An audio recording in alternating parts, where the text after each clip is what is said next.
Hey guys, what's up? Welcome to another video. Sometimes, sometimes you get really lucky and you find an absolute gem of a model kit. In this case, I got the opportunity to get this amazing piece sculpted by Narin. It is a piece sculpted back in 2006, so it is 17 years old. Uh, and if I look at it, it could have been sculpted this year. That is how detailed and how a high of a quality kit this really is. It's a very ambitious piece. The engineering of this piece is an absolute nightmare. But when you get it fully constructed, it is an absolutely beautiful kit.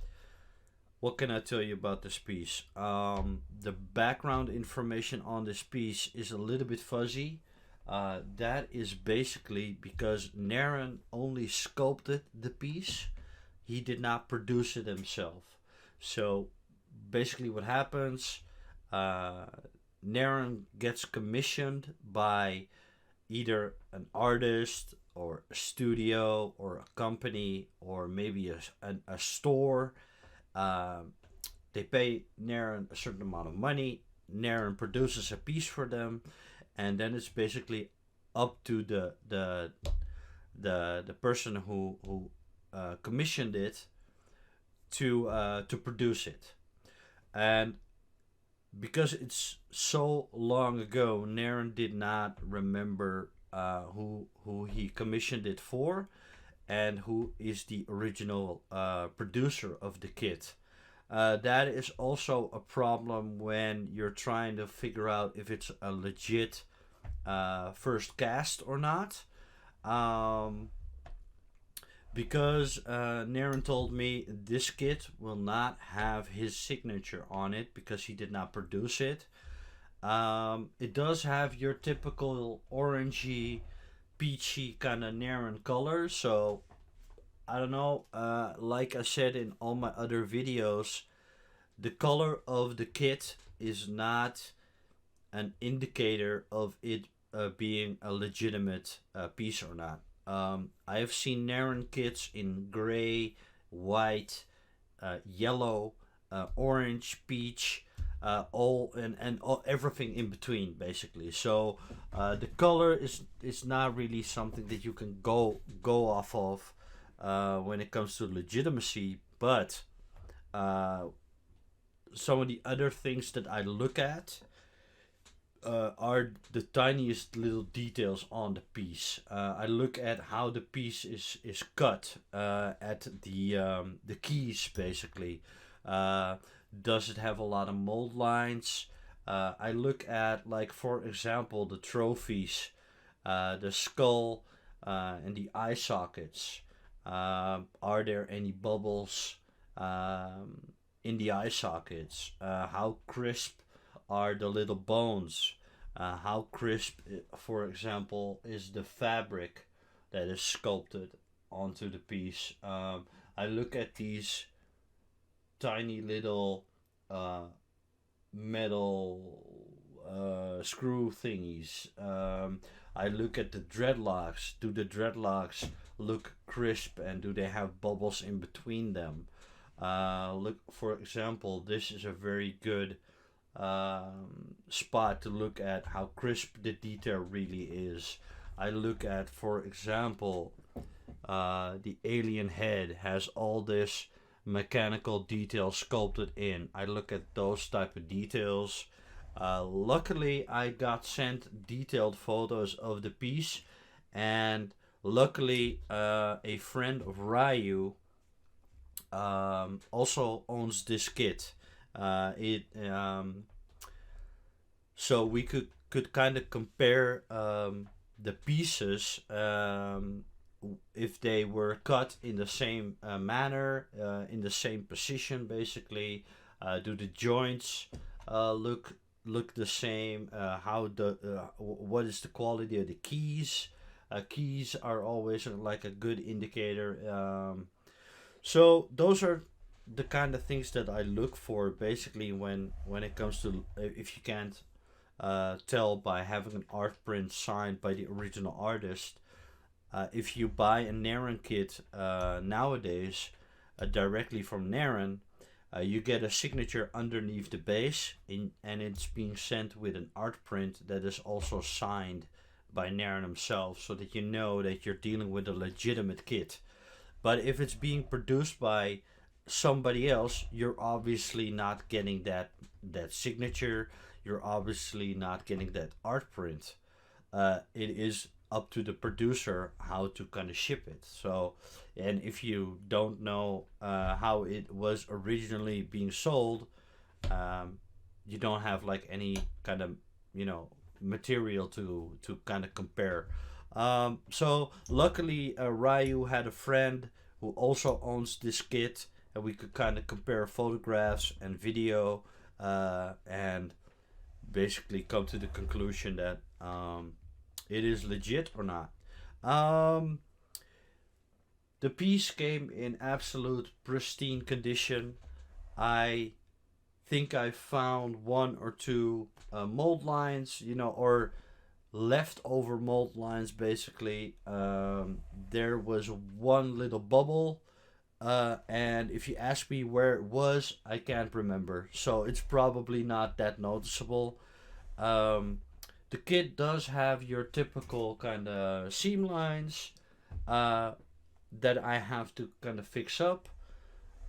Um, there was one kind of odd little uh, cut that was made in the hand, and you can barely see it now because I touched it up, but it was cut right here, and I basically went in and kind of rescribed and resculpted that detail so that you can't see the seam line, and I think I have it about 99% um, fixed basically.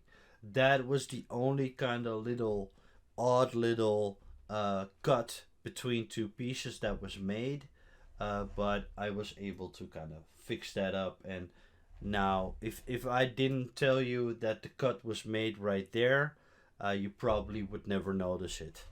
Um, the construction of the kit in its entirety took me about 8 hours, so not that bad at all for such a complicated sculpt.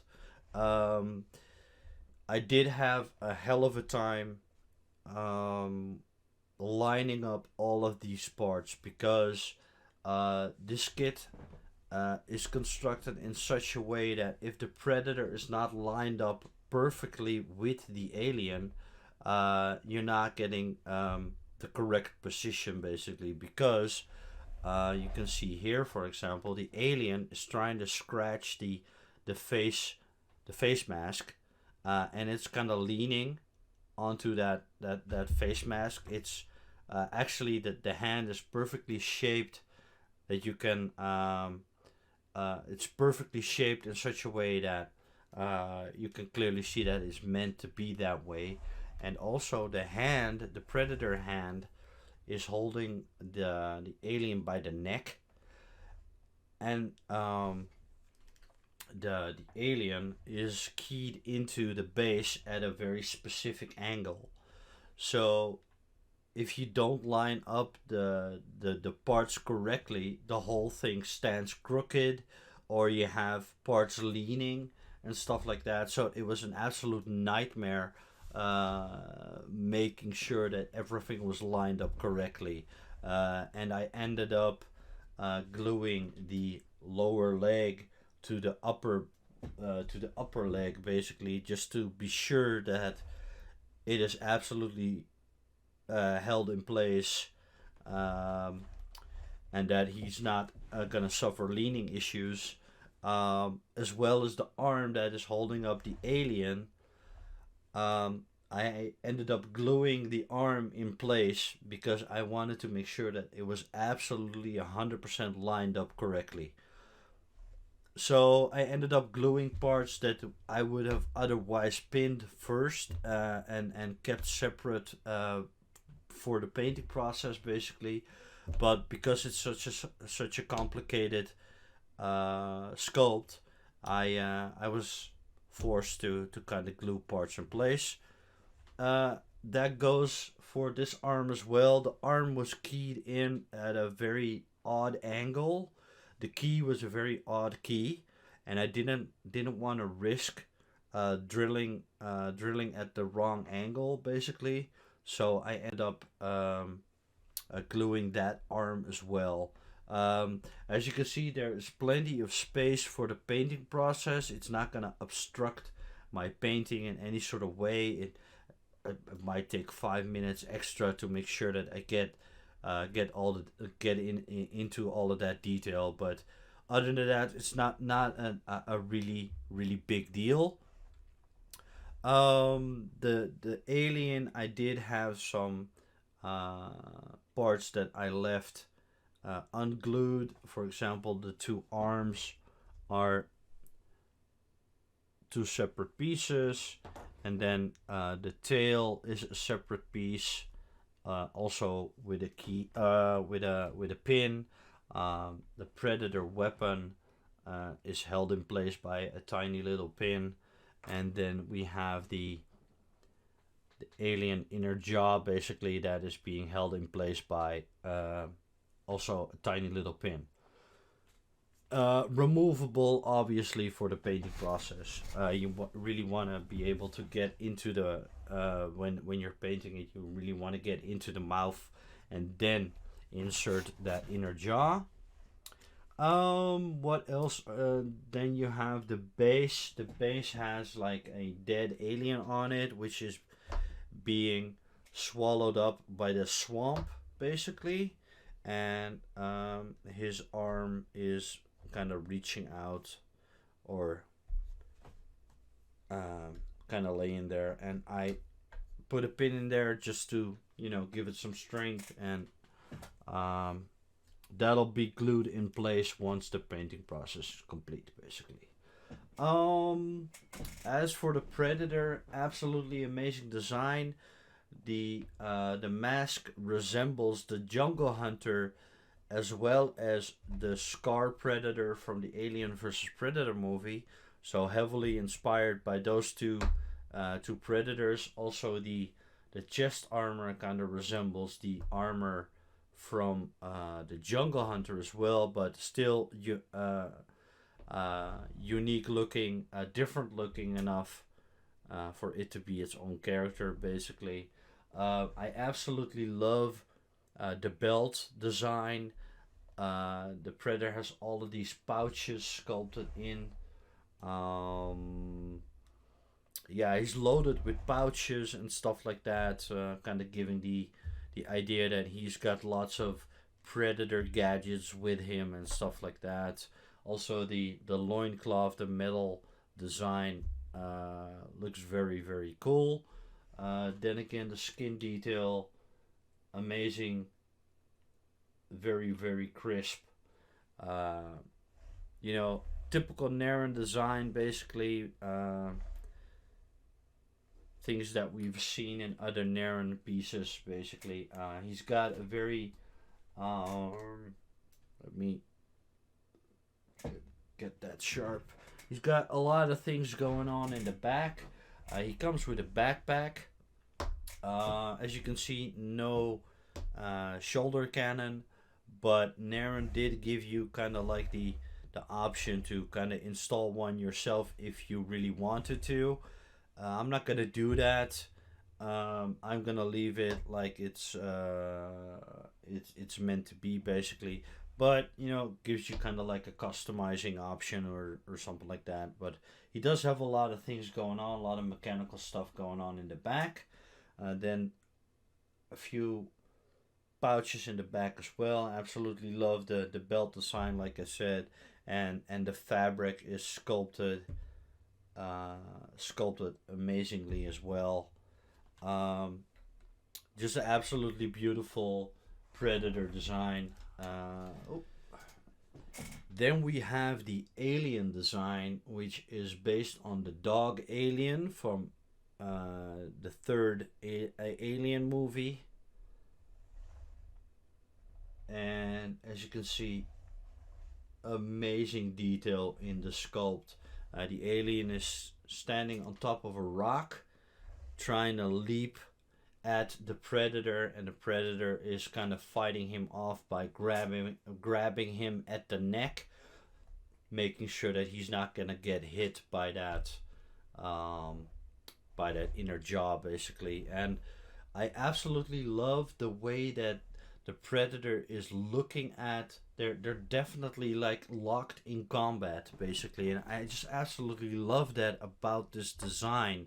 It's a it's a very ambitious design, uh, because the engineering is so complicated on this piece, but it is absolutely beautiful. Like, um, Narin has such eye for detail when it comes to these things, and he's not afraid to go big and bold, basically, when it comes to these engineering choices, basically. And uh, it did come with like, I did definitely during the whole construction of the piece, I definitely had to um, make sure that I was making the right choices when it came to what part am I going to glue, how am I going to glue them, where am I going to do pins.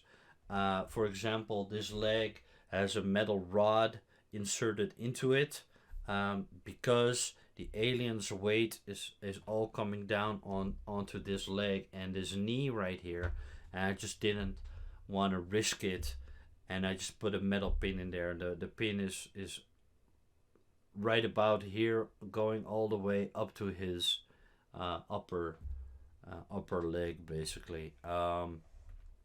So yeah, during the construction of this piece, I really had to think about where I'm gonna put what, and really make sure that he was aligned correctly, because I didn't want him to look crooked. The kit does come with your typical kind of seam lines and stuff like that, which I have to fill up um, in the next phase of the building process, basically. But I did want to kind of construct him and kind of show him off on video, because it's such an amazing piece. I mean, I can't stress this enough for you guys. It's just the concept alone, the alien, the predator, the way that they're locked in battle with each other. Um, just an amazing concept overall. And I wish that Narin, if you're watching, I wish you would go back to these type of kits, because it's such a beautiful diorama. It tells a story. It tells a battle. Um, you're absolutely like, you know what you're looking at, and you know what's going on. And combined with the quality of Naren's sculpting, I just wish that he would go back to these grand designs, these grand concepts, like the Hellbreed, like the King and Queen, like the Bad Blood, all just amazing concepts that, when you look at it, the pieces tell a story. It's not just a museum pose. These pieces tell a complicated story. A battle is going on right here. These guys are locked in a battle, and the battle is not decided, because either the alien is going to win or the predator is going to win. And we've seen both happen. We've seen alien the alien kill predators, and we've seen the predator kill aliens, obviously. So uh, you could go either way. This is an alien piece trying to kill a predator, or you could say it's a predator piece trying to kill an alien. So it really gives you that diorama type feel. um, so yeah, like Naren, if you're watching this, man, go back to these type of statues, man. These are so cool. Um, I believe there is another companion piece that goes great with this. It's another swamp type design where a predator is also fighting a dog alien that is coming out of the water, and the alien is kind of looking down on the or the predator's looking down on the alien trying to kill it. uh, I think that piece is a great companion piece with this piece. Also, very rare piece, by the way. Ryu's friend has both of them, and I think they are meant to go together. So, if ever I get a chance to get that piece as well, that would be absolutely amazing. But I think if you display this next to the Hellbreed, for example, they go great together.